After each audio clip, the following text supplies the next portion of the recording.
nous rejoint. Bon bah déjà, on voulait vous remercier pour toutes les questions qu'on a déjà eues, qu'on a déjà reçues depuis le début de la semaine, parce qu'on en a reçu beaucoup.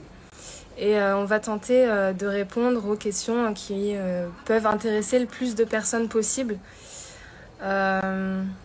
pour le couple. Bon bah il est Bah oui, 11 il est heures. 16h, on va C'est commencer. parti. Alors par quoi on commence? On commence par se faire une petite intro quand même, histoire que les gens puissent Oui. nous rejoindre tranquillement, parce qu'on a eu des questions plus que sur le couple, mais sur notre relation à tous les deux, sur notre voyage en Thaïlande. Ouais. Donc on peut peut-être commencer par répondre à ces petites questions dans un premier temps, et après on va rentrer dans le vif du sujet du couple. Ouais, on va faire 5 petites minutes de notre voyage, etc. On nous a posé cette question beaucoup de fois. Combien de temps on reste à l'étranger? Alors au début, on devait faire 3 mois seulement. On était parti pour faire 1 mois en Thaïlande, 1 mois à Bali et 1 mois à Tahiti. Et le fait est que nous sommes restés ici avec le Covid et c'était parfait comme ça. C'est très très bien. On se plaît beaucoup ici et ça nous permet de faire plein de choses qu'on n'aurait pas forcément faites et tout se passe toujours comme ça doit se passer dans tous les cas. Ouais, et puis du coup, on était parti sur un voyage de quoi, 2 mois et demi, 3 mois presque. Finalement, il y a de grandes chances qu'on reste que jusqu'à fin juillet, puisque suite à la situation du confinement, des frontières qui sont bloquées et tout, bah, nos visas ont été prolongés jusqu'à fin juillet. Oui, et puis on est bien ici, on ne veut pas rentrer. Et puis ouais, voilà, c'est surtout que rentrer pour être coincé dans un petit appart, alors qu'ici, on a quand même cette chance d'être libre, bah, on se dit qu'on va en profiter, quoi. Donc, il n'y a pas eu de cas de coronavirus sur l'île, donc clairement, on était juste parfaitement bien ici et aucune raison de partir. Juste des mesures de prévention, quoi. Quelques masques, un peu de distanciation, des choses comme ça au cas où, mais rien d'important. Donc on a vraiment eu cette chance d'être sur ce petit coin isolé, ce petit bout de terre isolé. On était tranquille. Donc voilà, on rentre normalement en juillet. Et ensuite, on verra. On verra ce qui se profile, les envies du moment. Ensuite, très important de suivre les envies du moment. Ouais.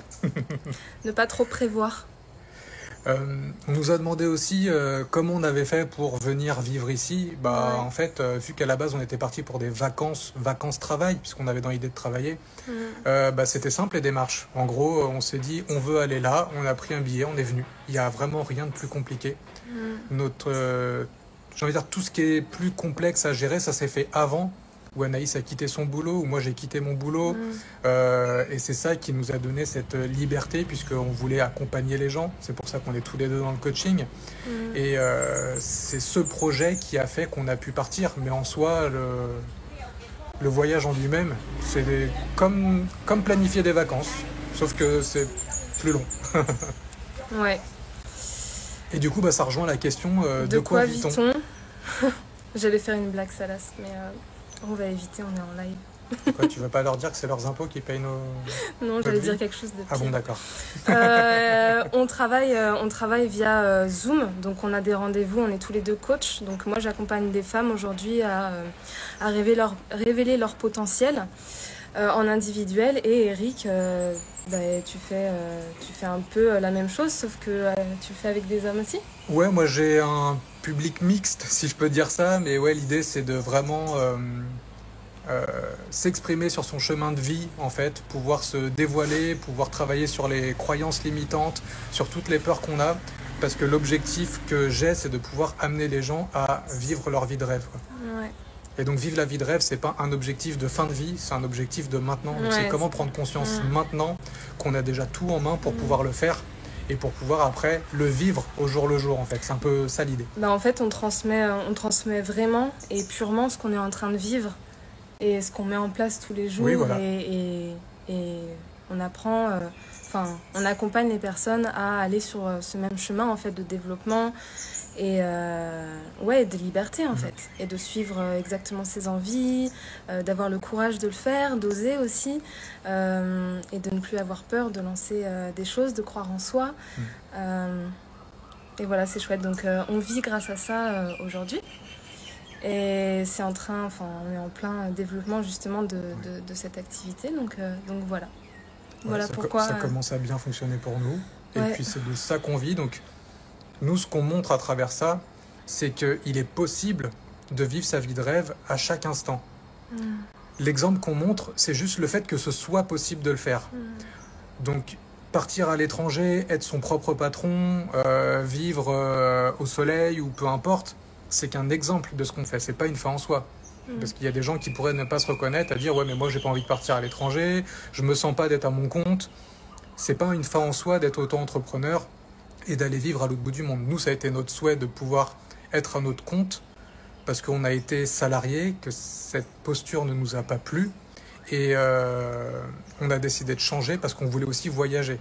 Donc être à la fois en France pour profiter du sol français, pour profiter de nos amis, de la famille, et parce qu'on aime beaucoup ce coin, mais aussi pouvoir voyager, être un peu en itinérance. Et puis c'est bien aussi parce que tout ne se fait jamais par hasard. Moi j'ai rencontré Eric, lui m'a rencontré, et tous les deux, oui c'est mieux, et tous les deux en fait on avait la même envie de voyager en fait. Moi j'ai toujours été passionnée par le voyage, j'ai toujours aimé beaucoup voyager, et mon rêve ultime ça a toujours été de pouvoir travailler d'où je veux, quand je veux, à mon rythme, et d'être ma propre patronne à l'étranger en fait, en pouvant aller où je veux. Et c'était aussi une des envies d'Eric. Donc ça c'est chouette aussi qu'on ait pu avoir la même envie et que du coup ça a pu bien coller dès le départ en fait. Globalement, il n'y a pas de hasard, quoi. Donc c'est que si on s'est rencontrés, c'est qu'il y a une raison. S'il se passe quelque chose dans notre vie, c'est qu'il y a une raison. On la comprend pas forcément tout de suite, mais elle est là, cette raison. Donc aujourd'hui, si on s'est rencontrés, si on a pu matcher ensemble, si on a pu créer ces projets ensemble, c'est aussi parce que on a une énergie qui vibre en commun, quoi. Et qu'on a fait aussi beaucoup de travail chacun de notre côté avant pour pouvoir juste partager un bonheur à deux et non pas devoir travailler ensemble. Et il y a des chemins de couple parfois qui sont là pour nous challenger, pour pouvoir apprendre en fait à être bien avec nous-mêmes. Nous, ce travail, on l'avait fait avant. C'est pour ça que ça paraît plus fluide et plus facile pour nous, parce que on a déjà préparé le terrain en fait. Parce qu'on en a bavé chacun de notre côté avant, et qu'on s'est pris des belles claques là où il fallait, et qu'on a qu'on a bien tiré des conclusions, qu'on a décidé de changer et surtout de se remettre en question, de voir aussi qu'on allait chacun à chaque fois dans des schémas destructeurs tout le temps. On répétait les mêmes schémas de couple jusqu'à ce qu'on comprenne et qu'on en ait marre en fait. Et moi clairement j'ai trouvé, je t'ai pas trouvé mais tu es apparu quand j'ai décidé que l'amour que je cherchais à l'extérieur, je devais jamais le chercher à l'extérieur et que je devais le chercher en moi. Et c'est à partir du moment où je l'ai trouvé en moi, où sincèrement au fond de moi, je me suis dit ok, là j'ai besoin de personne, je suis bien avec moi-même. Arrive ce qu'il arrivera, advienne que pourra. Si un homme se présente, ok, mais là je sais que j'ai besoin de personne. Et en fait, c'est vraiment quand on arrête en fait quand on n'attend pas quelque chose. C'est vraiment l'attente qui tue les choses, je trouve. Ouais, c'est ça, ouais. C'est l'attente qu'une personne, on entend souvent les gens parler de leur moitié, l'attente qu'une personne vienne combler le vide qui est en nous. Et en fait, si nous, ça marche aussi bien, c'est qu'on a compris que personne viendrait combler un vide en nous puisqu'on était déjà des personnes complètes et entières à part entière. Entières à part entière. Et que du coup, étant entier, moi entier, Anaïs entière, on a choisi de plutôt créer une espèce de troisième entité qui s'appelle le couple, qui est nous, et dans lesquels on est deux personnes entières formant une autre entité entière. Et c'est important, je pense, de voir ce concept-là, puisque tant qu'on cherchera quelqu'un pour combler le vide en nous, en fait, on incarnera le fait qu'on est vide. Et si on est vide, on attire le vide et on n'attire pas quelqu'un. Si on est entier, on attire quelqu'un d'entier. Et dans ces cas-là, il se passe d'autres choses. Et puis on crée une sacrée dépendance aussi à l'autre personne en fait. Le fait que je sois dépendant de quelqu'un d'autre pour que ce quelqu'un d'autre puisse m'apporter ce que moi je n'ai pas. Oui. C'est pas très sain. Mais ça c'est un travail qui se fait. C'est-à-dire que moi je fonctionnais comme ça aussi avant. Je cherchais tout le temps quelqu'un pour combler mes attentes. Et en fait, bah voilà, c'est quand j'ai compris que je devais plus attendre, que je devais m'apporter vraiment ce qui me manquait moi-même, que Eric est arrivé. C'est comme si la vie, l'univers me disait « Ok, c'est bon, t'as compris, allez hop, lui, maintenant il arrive. On va te récompenser, on va t'envoyer celui que t'attendais. » Alors attends, je suis en train de manger un peu les cheveux, c'était bien. T'as de la chance, je les ai lavés hier. Petit bug sur la caméra d'à côté, donc il y aura des coupures, c'est pas grave. J'essaye de lancer une vidéo mais qui ne veut pas. Qu'est-ce que tu fais ? Bah, j'essaye de pouvoir enregistrer pour le replay. Ah, ok. Mais en fait, le Bon, téléphone bah, on je a vais décidé continuer. autrement. T'as pas d'espace suffisant. Alors, Ok, c'est pas toc toc toc. Donc ça, on a vu. Après, on va peut-être commencer à enchaîner sur les questions que vous nous avez posées. Alors, il y a une question qui était intéressante. C'est avez-vous des moments seuls sans l'autre ? Alors, Non, oui. on est collés. On va aux toilettes ensemble et tout. Oh, c'est dégueulasse. Dégueulasse. Oui, bien sûr que oui, on a des moments seuls sans l'autre. En fait, on essaye plus que jamais ici, justement. Surtout en plus quand on n'a pas vraiment de travail, enfin, quand on ne doit pas partir le matin et revenir le soir pour aller travailler. Nous, on travaille depuis la maison. Donc ça fait qu'en plus, on doit faire vraiment beaucoup plus attention à ça parce qu'on peut vraiment être tout le temps l'un sur l'autre. Et en fait, oui, c'est hyper important d'avoir des moments seuls sans l'autre parce que bah, déjà, on n'a pas les mêmes envies. Et que c'est ok des fois de se dire bah écoute moi je vais faire ça, bah, j'ai envie d'être toute seule. Et moi je te le dis souvent en fait, quand j'ai envie de faire quelque chose toute seule sans toi, je dis toujours, enfin j'ai même plus besoin de le dire, mais au début je disais c'est pas parce que je veux pas être avec toi, c'est parce que je veux être toute seule. Et que les moments seuls aussi c'est hyper important parce que généralement plus on est avec quelqu'un et pas moins on se respecte, mais on a tendance à plus s'oublier, enfin, à peu près, on a tendance à plus facilement s'oublier quand on est avec quelqu'un. Et quand on est tout seul vraiment, et ben on peut plus facilement suivre ses propres envies, etc. Et pas, parce que généralement, ça nous arrive des fois aussi, de tomber dans ce petit piège, c'est-à-dire j'ai envie par exemple d'aller quelque part et Eric il va me proposer oh tiens j'ai envie d'aller là, tu viens avec moi, et en fait bah j'en avais pas forcément envie et puis je lui dis ah bah ouais tiens vas-y, ça me dit aussi, alors que c'était pas du tout c'était pas l'envie première. C'était pas l'envie première en fait, et je trouve que c'est vraiment important de respecter cette envie première et de pas être forcément tout le temps je trouve pas mon mot, perturbé par ce que peut nous dire l'autre. Ouais, ou influencé. Influencé, merci. Influencé par ce que l'autre dit. Donc oui, c'est important d'avoir des moments seuls sans l'autre pour prendre soin de soi aussi. Bah, c'est d'autant plus important que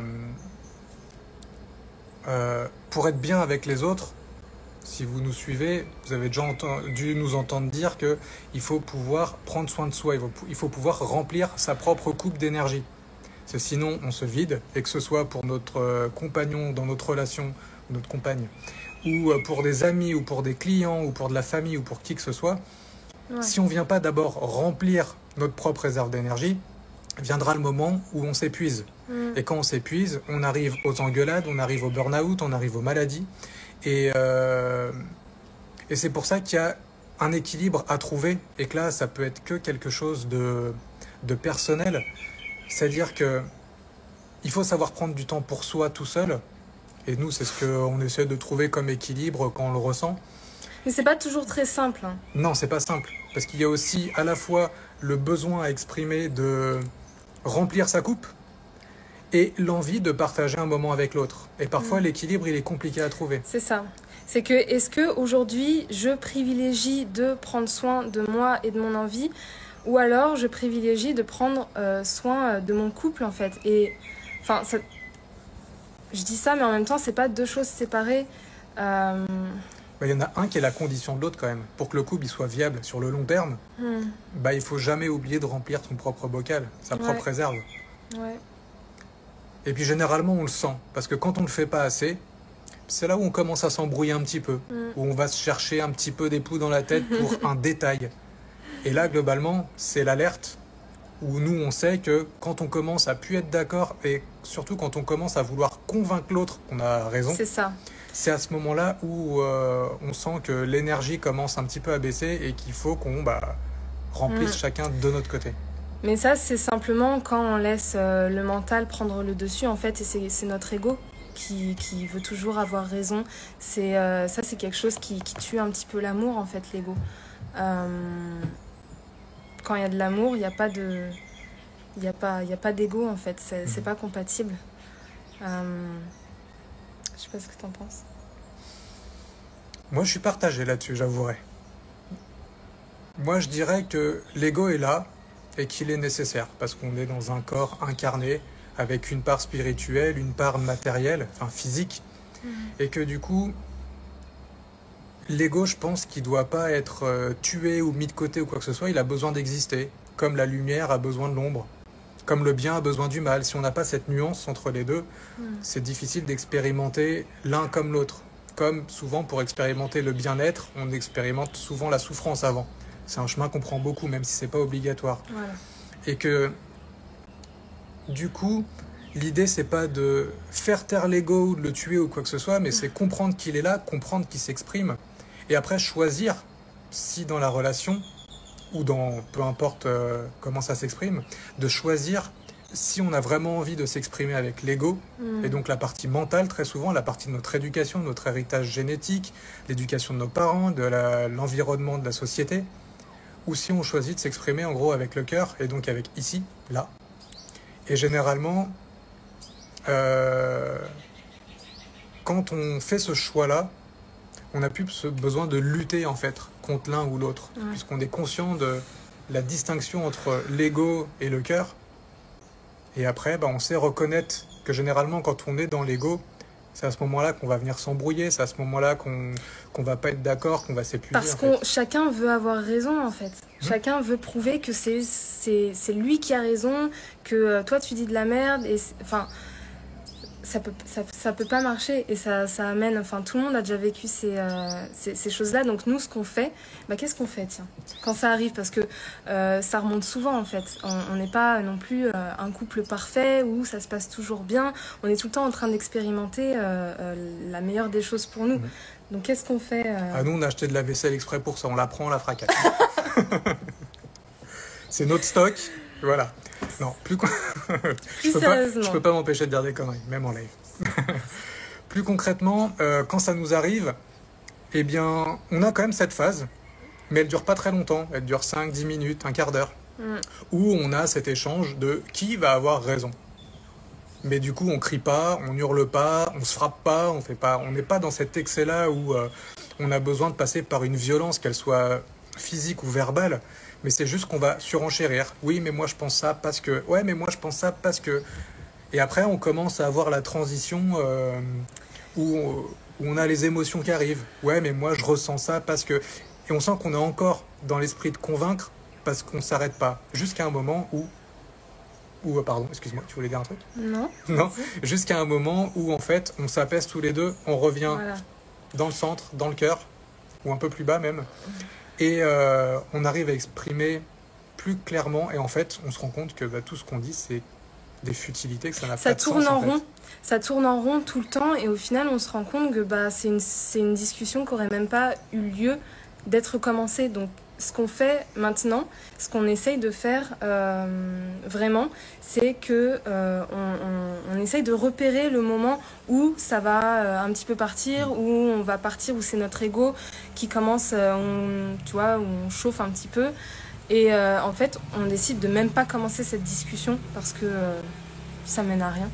On a vu que pour l'avoir eu plein de fois, en effet, on tourne en rond, c'est les mêmes mots, c'est les mêmes arguments, c'est les mêmes choses.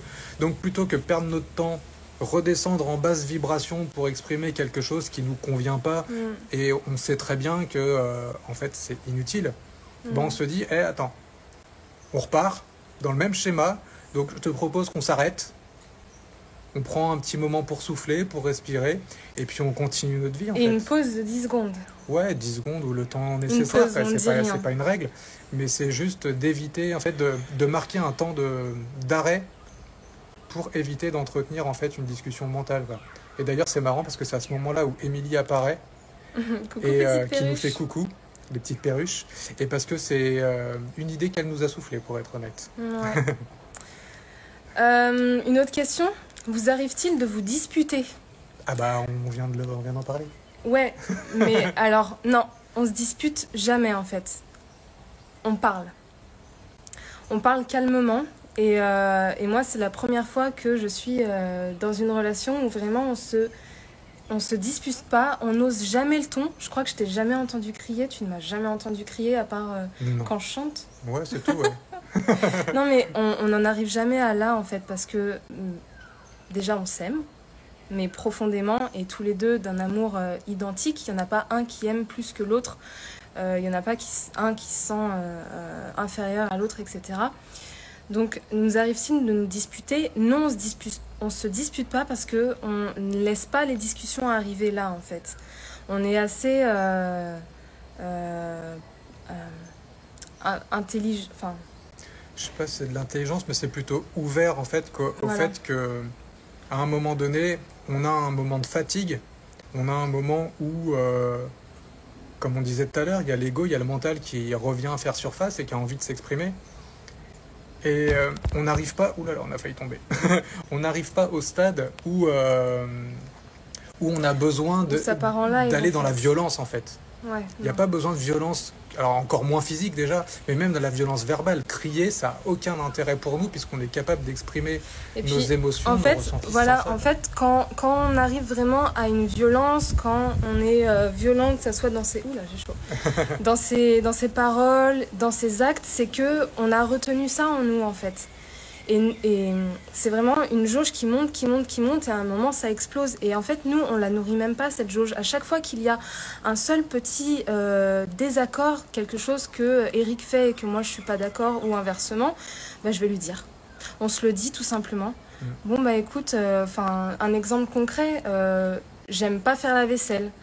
Bah ça, c'est un truc qui saoule Eric parce que je laisse tout le temps la vaisselle traîner, etc.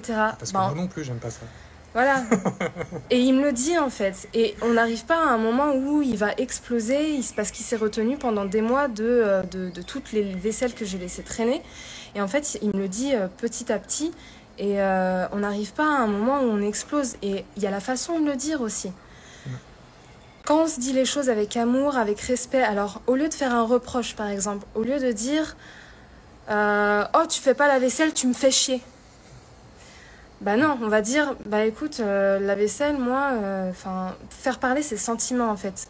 C'est quelque chose qui marche vraiment. C'est-à-dire que quand on se sent, quand quelque chose a fait, quand la personne a fait quelque chose que nous on n'apprécie pas, et ben lui exprimer ce qu'on a ressenti quand il a fait ça. Et généralement, quand on exprime ça avec des sentiments, c'est-à-dire, bah tu vois, quand t'as dit ça, ça m'a fait me sentir mal. Ça m'a, je sais pas, je me suis pas sentie très très bien, etc. Bah ça passe beaucoup mieux en fait. Il y a un truc aussi qui se passe avec nous. Alors, j'ai vu une question qui est arrivée. Est-ce que vos problématiques se finissent par se résoudre? Alors oui, tout le temps. Elles se résolvent tout le temps parce que justement, on n'arrive pas à un point où on éclate. Ouais. On arrive toujours à une discussion où à un moment donné, comme je disais, on passe de l'étape nos égos, notre mental parlent pour avoir raison à qu'est-ce qu'on a ressenti, qu'est-ce qui se passe en nous, qu'est-ce que ça évoque en nous. Et le fait d'avoir été tous les deux coachés, d'avoir tous les deux suivi plein de thérapies, de coacher nous-mêmes des gens, on a compris cette mécanique que quand il y a un désaccord, c'est parce qu'en fait notre mental nous raconte une histoire qui est fausse. Il y a un événement qui se passe, il y a un fait qui se passe, il y a des faits, et les faits sont tels qu'ils sont. Et notre mental nous raconte une petite histoire. Voilà. Fait des suppositions. Oui, c'est exactement ça. Il fait des suppositions, il nous raconte une fable, un truc qui est super pour montrer, pour nous ramener dans les événements passés, souvent liés à notre enfance, souvent liés aux situations difficiles qu'on a vécues à l'école, avec les parents. Exactement.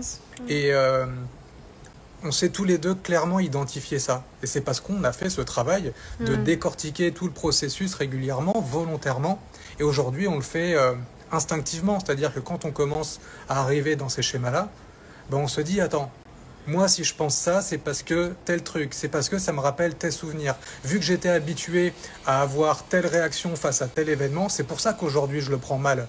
ou c'est pour ça qu'aujourd'hui ça me touche, ou que ça me frustre, ou que ça m'énerve. Et l'autre est suffisamment intelligent pour comprendre que ce qu'on exprime, c'est pas parce qu'on n'aime plus l'autre, c'est pas parce que on se sent dénigré ou quoi que ce soit, parce qu'on se sent attaqué. On sait très bien que c'est parce que l'autre a des mécanismes en lui ou en elle qui font que la réaction est faite telle qu'elle. Et on sait tous les deux que ça remet jamais notre amour en cause et que l'autre fait toujours ce qu'il peut avec les outils qu'il a. On fait toujours du mieux qu'on peut. C'est ça. Et c'est pour ça que ça part jamais bien loin et qu'on résout nos problèmes rapidement, parce que une fois qu'on a identifié non pas ce qu'on croit que l'autre fait pour nous embêter, mais plutôt pourquoi l'autre réagit comme il réagit en fonction de son histoire, on est tout de suite dans l'empathie, on est tout de suite dans la compréhension. Et dans ces cas-là, on se sent plus jamais attaqué. Si on se sent pas attaqué, on n'a pas besoin de contre-attaquer. Et donc, les choses s'apaisent. Et puis, quelque chose de super important aussi, c'est le pouvoir de se remettre en question. C'est hyper important, en fait. Ouais. Ça fait tout. Le fait de se remettre en question, que quand quelqu'un nous dit quand la personne qu'on aime nous dit quelque chose, mais ça marche dans toutes les relations, en fait. Accepter que ce qu'il dit peut être vrai aussi. Ça, c'est l'ego à chaque fois qui fait barrage. Non, t'as pas à me dire ça, t'es qui pour me dire ça? Moi, je suis pas, tu me connais pas, t'es qui? Bah non, en fait, s'il dit ça, c'est peut-être qu'il a raison. Et toujours se remettre en question. Moi, je sais que dans notre couple, je me remets toujours en question. Pas moi. Non, mais quand t'as quelque chose à me dire, oui. Je me dis vraiment que si tu me le dis et si tu m'en parles, c'est que sincèrement tu le penses, t'irais pas l'inventer, c'est ce que tu ressens en toi. Oui. Et je me dis, ok, là je me resitue. Alors ça fait pas toujours du bien forcément, parce que de se remettre en question, de faire de mettre notre ego de côté pour se dire, ok, il y a peut-être quelque chose que j'ai mal fait. Mais ça, c'est de la sagesse aussi. Et donc... C'est ce que Maud nous exprime. Ah, exactement. et donc, qu'est-ce que je disais Pardon, je t'ai coupé du coup. Tu disais que en fait, réagir comme on réagit, ne pas aller vers l'énervement ou essayer de comprendre l'autre, c'est une forme de sagesse, justement. Ouais. Mais t'as perdu le fil quand même. Ouais, totalement. Ok. Je regarde la... Aïe. Ouais, voilà. Ça, c'est à un moment donné quand Insta nous dit « Change de question, on a compris. Ouais. » Non, mais voilà, vraiment se remettre en question et comprendre que on peut, on n'est pas des êtres parfaits et que pour justement s'améliorer, il faut tout le temps se remettre en question et voilà, c'est ce que je me dis moi quand tu me dis quelque chose. Des fois, ça me fait pas plaisir, ça touche quelque chose en moi qui me perturbe parce que ça montre que j'ai des choses à travailler encore par rapport à un certain point. Mais je me dis, ok, je l'accepte. Et si tu me le dis, c'est que tu as envie que notre relation, moi aussi, qu'elle s'améliore, qu'elle aille de mieux, qu'elle reste parfaite comme elle est aujourd'hui. Et que c'est des choses qu'il faut faire tout simplement de se remettre en question et de... Ouais. Et puis le couple a cet avantage-là, c'est de mettre en lumière des choses qui nous est utile de travailler. Je ne vais pas dire qu'on doit travailler, parce qu'on pourrait toujours choisir de fuir. C'est notre libre arbitre qui veut ça. Mais on a cette opportunité avec l'autre qui vit avec nous tous les jours, 24/24, à part les moments qu'on prend volontairement pour nous-mêmes, mais qui met en lumière des choses qu'on n'aurait pas en étant tout seul. Et donc le but de dire moi je pense ça de toi, moi je pense ça de la relation, moi je pense ça de tel événement, c'est pas de faire du mal à l'autre pour faire du mal. Il n'y a aucun intérêt à faire ça, quoi. C'est l'effet miroir en effet. Et il n'y a aucun intérêt à faire ça. Oui, Sophie. Ce qui est important là-dedans, c'est... Comment je pourrais dire ça ? C'est plutôt à chaque fois, comme chaque événement de la vie, de ressortir grandi. Ouais. Parce que le but ultime, excuse-moi juste une seconde, mais le but ultime, c'est vraiment de toujours finir dans la paix et dans l'amour. Vas-y. Je t'en prie parce que je vois que c'est important. Alors, ouais, c'est important. Parce que sinon, je vais perdre l'idée. Vas-y. Parce que c'est souvent que tu me dis, alors quand des fois, on n'a pas justement des disputes, mais où on parle de nos avis qui divergent, etc. Pourquoi moi je pense ça, pourquoi toi tu penses ça, comment on pourrait faire pour que ça colle. C'est souvent que tu m'as dit, merci d'être là et merci de me faire bosser ça parce que sans toi, je bosserais pas sur ce truc que j'ai besoin de bosser. En fait, merci d'être là pour me permettre d'évoluer. Parce que chaque petite... pas dispute, mais... petit accrochage. Chaque petit accrochage, en fait, nous permet d'à chaque fois de ne plus s'accrocher sur ce truc-là et d'avancer, en fait, et d'avancer aussi personnellement. Donc, c'est vrai qu'à chaque fois qu'on a une petite embrouille ou quelque chose comme ça, on se remercie dans le sens où on se dit, merci d'être là vraiment pour me faire bosser ça. C'est que j'en avais besoin et voilà. Moi, mon coach m'a dit récemment, et c'est ce que je retransmets aussi, c'est que chaque relation est une opportunité d'apporter de la paix dans le monde. Et vu que, comme je disais tout à l'heure, on cherche à aller vers l'amour et vers la paix, puisque c'est, j'ai envie de dire, les fondamentaux de l'univers, c'est les fondamentaux de la vie, on cherche tous à aller par là, on cherche tous à aller faire quelque chose qui nous amène vers ce bonheur, vers ce bien-être. Et c'est difficile de prendre une baguette magique et de se dire, tac, maintenant il y a la paix dans le monde. Mais par contre, on a une chose qui est magique, c'est que chaque relation, donc la relation de couple, la relation amicale, familiale, peu importe quel type de relation, nous amène toujours à un moment donné à faire le choix de est-ce qu'on veut l'approfondir, est-ce qu'on veut résoudre les tensions qu'il y a eu, est-ce qu'on veut aller plus loin dans l'amour ou pas. Et si on apporte plus de paix et plus d'amour entre nous deux, on vibre plus de paix et plus d'amour. Donc nos amis vont baigner dans une ambiance de plus de paix et plus d'amour. Notre famille va baigner dans une ambiance de plus de paix et plus d'amour.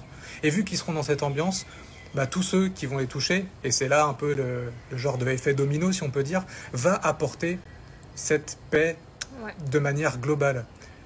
Et donc moi il n'y a pas longtemps je l'ai travaillé avec quelqu'un de ma famille, justement d'améliorer la relation, de faire la paix avec cette personne. Et à chaque fois c'est une opportunité que nous donne la vie de pouvoir grandir et apporter cette paix de manière générale, quoi. Donc la relation pour ça est vraiment géniale, c'est qu'elle va nous faire travailler quelque chose qu'on ne pourrait pas avoir tout seul ou qui mettrait plus de temps. Et c'est un véritable boost en fait dans la croissance personnelle et dans le bien-être mondial. C'est vrai que moi j'ai jamais autant travaillé sur moi-même que depuis que je suis avec toi dans cette relation consciente où on se dit tout. Et c'est ça aussi qui est important, c'est on n'a aucun secret l'un envers l'autre. Oui. C'est que dès que j'ai besoin de dire quelque chose à Eric, je lui dis et on se dit tout. Même, c'est vraiment la base de tout, mais vous le savez dans tous les cas, c'est vraiment la communication, mais la communication sincère et non violente. Parce que la violence, ça sert à rien. Ça sert absolument à rien. C'est un frein à l'amour, la violence. Il n'y a pas d'amour quand on est violent. En fait, c'est juste c'est juste un amour qui est mal dirigé. Donc oui, la communication, la remise en question et le fait de se dire que l'autre personne fait du mieux qu'elle peut avec ce qu'elle a. Et voilà, on va peut-être... Et on parlait de communication aussi, mais il y a un truc qui est important, c'est de dire des choses, mais on sait très souvent dire plein de choses par nous-mêmes. Ce qui est important, c'est de je recommence. Ce qui est important, c'est de laisser de l'espace à l'autre. Ouais. Pour pouvoir s'exprimer. Tu vois, comment comme communiquer ça, là, tu vois. Oui, je te coupe beaucoup la parole, mais je travaille là-dessus. Et justement, c'est ce qu'on apprend nous aussi, et c'est ça qui est génial à travers notre travail de coach, c'est que souvent le mental a toujours une super raison de donner un avis, d'interrompre l'autre parce que sa pensée est meilleure, parce qu'on se dit qu'on a une idée géniale et qu'on pourrait conseiller et que ce serait vraiment formidable. Mais quand tu laisses la parole à l'autre pleinement, en fait, tu te rends compte que déjà le fait d'exprimer à haute voix des choses, on va commencer à trouver des solutions.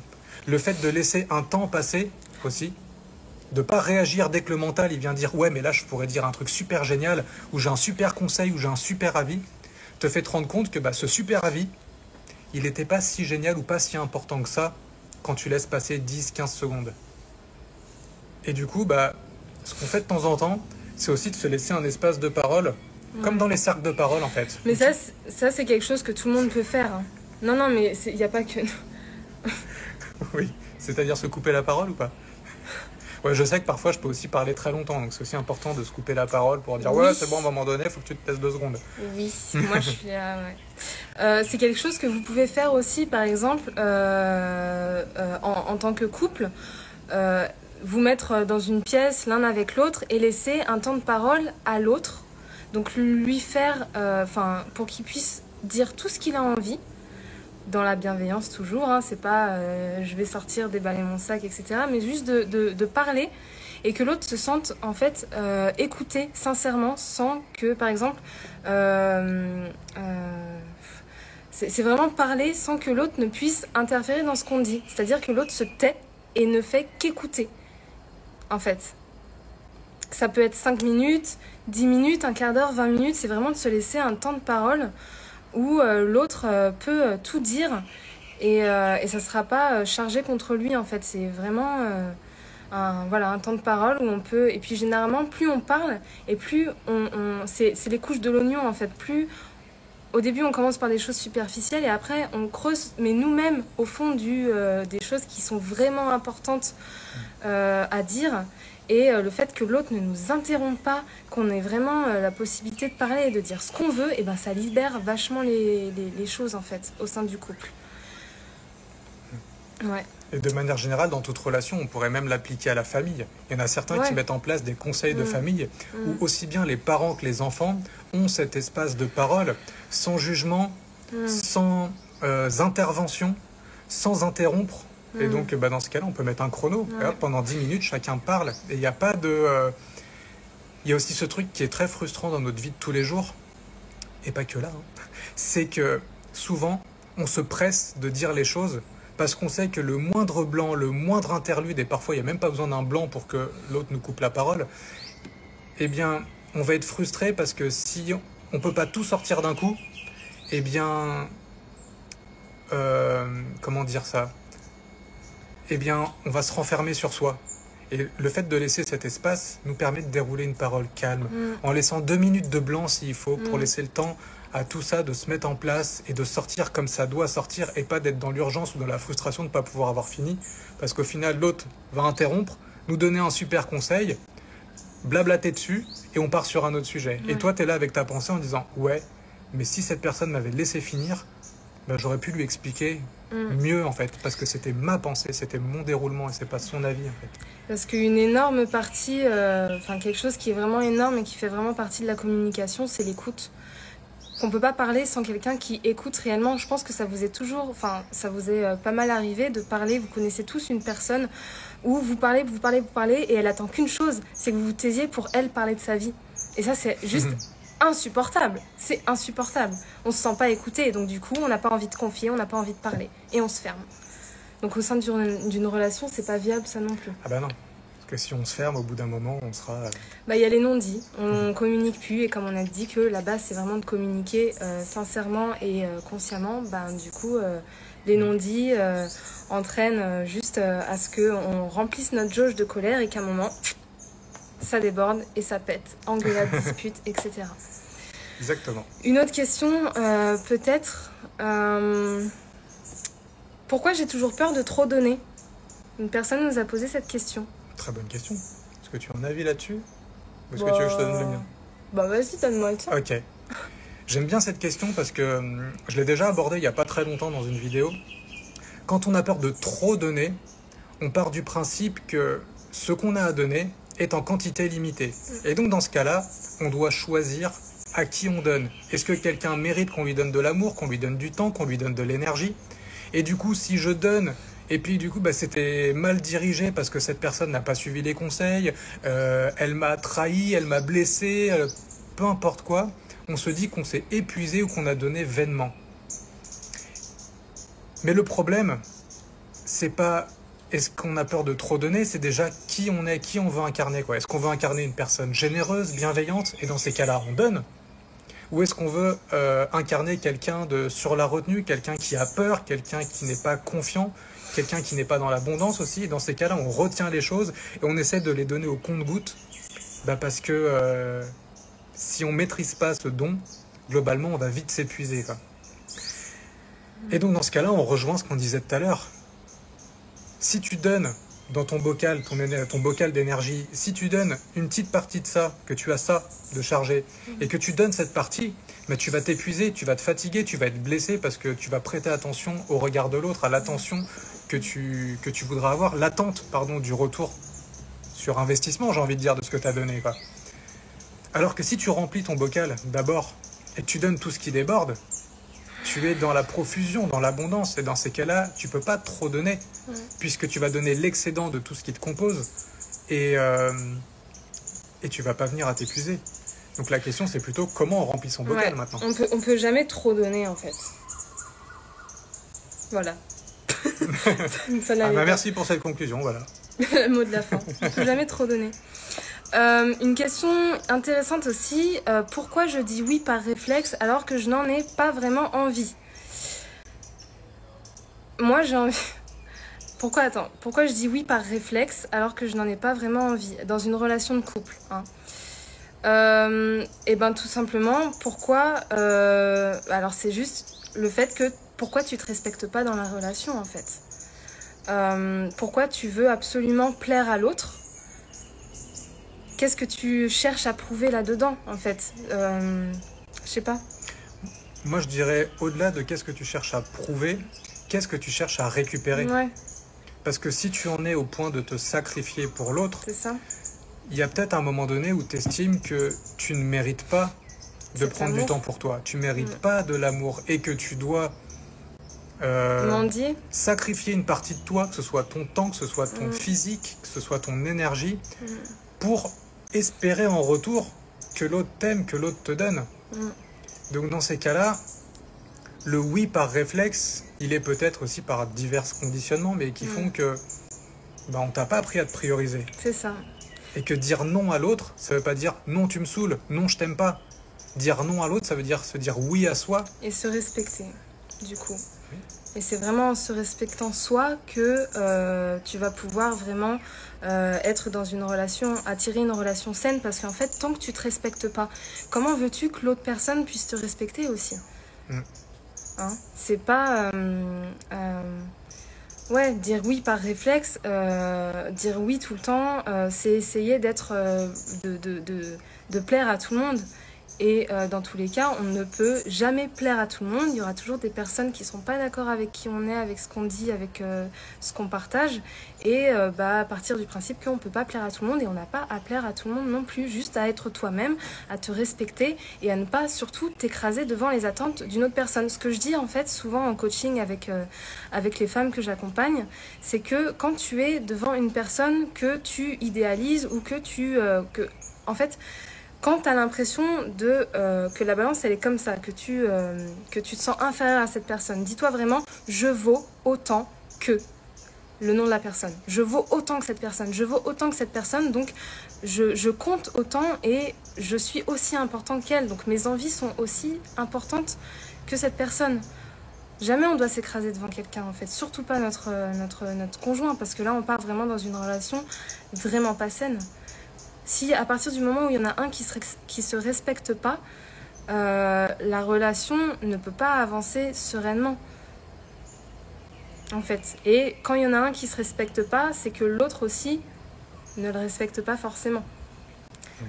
Parce que ça se voit, quelqu'un qui se plie au gré de nos envies à nous, ça se ressent. Donc, Et puis après, je dirais qu'il y a aussi beaucoup de peur liée à ça. Notamment la peur de ne pas mériter l'amour, la peur de ne pas trouver quelqu'un qui nous correspond, parce que si à un moment donné, on dit oui, comme on vient de dire, c'est que généralement, on s'oublie, on se dénigre, on se sent inférieur à l'autre. Mais que si on commence à laisser exprimer qui on est, il se peut aussi qu'on se rende compte que la personne avec qui on est n'est pas celle qui nous correspond. Et donc si j'en viens à me séparer, vu que déjà, j'ai galéré à trouver quelqu'un qui m'accepte, qui me tolère dans sa petite vie, comment je vais pouvoir trouver quelqu'un d'autre de mieux que lui si en plus je commence à dire non? En fait, j'ai envie de dire, quelle personne tu as envie d'être, quoi? Est-ce que tu as envie d'être d'une personne soumise ou est-ce que tu as envie d'être quelqu'un qui est affirmé? Et crois bien que si tu dois être en couple avec quelqu'un, vaut mieux que tu t'affirmes qui tu es, que tu aies une vie heureuse, plutôt que tu sois soumise toute ta vie et que tu partes avec des regrets, en fait. On rejoint aussi la peur du rejet aussi. La peur du rejet, la peur de l'abandon. Est-ce que tu as connu l'abandon? Enfin moi, la personne qui me dit ça, je lui dirais à quel moment de ta vie tu t'es sentie abandonnée et rejetée dans ta... Voilà. parce que c'est quelque chose qui ramène souvent à des schémas qu'on a connus en étant enfant. Le fait de devoir plaire tout le temps et de vouloir plaire à tout le monde surtout. C'est le fait de ne pas être rejeté, de jamais être rejeté et de faire toujours tout pour être accepté. Une autre question, pourquoi il y en a toujours un qui aime plus que l'autre? Ça, j'adore cette question. En fait, il n'y a pas toujours un qui aime plus que l'autre, normalement. Nous, c'est ce qu'on se dit tout le temps, en fait. On s'aime et on s'aime vraiment pareil. Il y en a pas, en fait, à partir du moment où on croit qu'il y en a un qui aime plus que l'autre, je sais pas comment vraiment bien répondre à cette question, parce que pour moi, il y en a pas un qui aime plus que l'autre, et l'amour, c'est pas quelque chose qu'on peut quantifier, en fait. Moi, ce que je dirais à ce sujet-là, c'est que des définitions de l'amour, il y en a autant que d'expériences de vie. Et donc, on a la définition universelle de l'amour inconditionnel. Ouais, il nous reste une dizaine de minutes. Mais il y a aussi le fait que, en fonction de notre expérience de vie, notamment dans l'enfance, on expérimente l'amour de différentes manières. Donc, on ne va pas rentrer là dans ces détails-là, parce qu'il y a autant d'exemples que de personnes. Mais c'est juste qu'on a des façons différentes de voir l'amour. Et il y a un mec qui a écrit un bouquin là-dessus, qui s'appelle Gary Chapman, qui s'appelle Les 5 langages de l'amour. Et qui dit juste que on a des façons différentes d'exprimer l'amour et de le recevoir. Et du coup, je pense que l'erreur qu'on fait souvent, c'est de donner à l'autre ce qu'on aimerait recevoir. Parce qu'on se dit, tiens, moi, on va dire que si tu me faisais plein de cadeaux, allez, on va partir sur quelque chose de moins matérialiste. Si tu me donnais beaucoup de ton temps, beaucoup de présence, beaucoup de conseils, beaucoup de choses comme ça, moi, je conçois que pour moi, c'est une grande preuve d'amour de faire ça. Et donc, je vais faire pareil pour toi. Je vais te donner beaucoup de conseils, je vais te donner beaucoup de temps, je vais te donner, je vais te donner ce que j'aimerais recevoir. Mais peut-être que toi, ce que tu attends, c'est pas ça. C'est juste des moments tendres, des moments privilégiés, des petits câlins, des choses comme ça. Mais le problème, c'est que souvent, tu peux avoir fait l'erreur de ne jamais demander à l'autre ce qu'il aime recevoir. C'est ça. Et donc, dans ces cas-là, tu donnes en disant « Mais moi, si on m'avait donné tout ça, mais je serais comblé. » Et tu donnes, et tu t'épuises à donner. Et l'autre, il s'en fout, en fait, de cette version de l'amour. Voilà. Ça, c'est toujours ce que je reçois. Enfin, c'est vraiment quelque chose que je parle beaucoup en coaching. C'est que vous donnez toujours en attendant de recevoir la même chose. C'est-à-dire, mais je lui donne beaucoup, et pourquoi moi je reçois rien en retour?